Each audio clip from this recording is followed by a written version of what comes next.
नमस्कार, मैं हूं आरजू अंसारी और आप देख रहे हैं राष्ट्रीय जगत विजन न्यूज। रायपुर में मोबाइल चोरी की एक बड़ी वारदात का पुलिस ने पर्दाफाश किया है।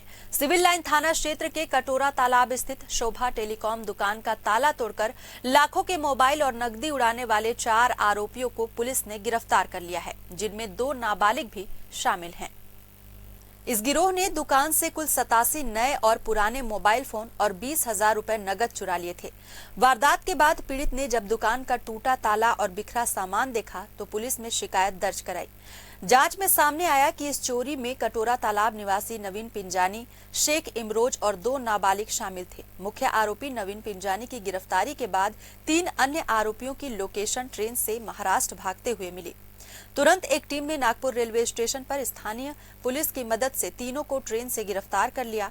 पुलिस ने आरोपियों के पास से चोरी किए गए सभी 87 मोबाइल फोन, 20,000 रुपए नगद और 2 एक्टिवा वाहन बरामद किए हैं। जब्त सामान की कुल कीमत करीब 21,20,000 रुपए आंकी गई है। गौरतलब है कि मुख्य आरोपी शेख इमरोज पहले भी लूट, नकबजनी और आर्म्स एक्ट के जैसे मामलों में जेल जा चुका है। पुलिस ने चारों के खिलाफ BNS की धारा 331, 4, 305 के तहत मामला दर्ज कर लिया है। इस पूरे ऑपरेशन को एंटी क्राइम और साइबर यूनिट के साथ सिविल लाइन पुलिस ने अंजाम दिया। फिलहाल इस खबर में बस इतना ही। देश प्रदेश की खबरों से अपडेटेड रहने के लिए हमारे चैनल को सब्सक्राइब करें और नए खबरों के नोटिफिकेशन के लिए बेल आइकन जरूर दबाएं। नमस्कार।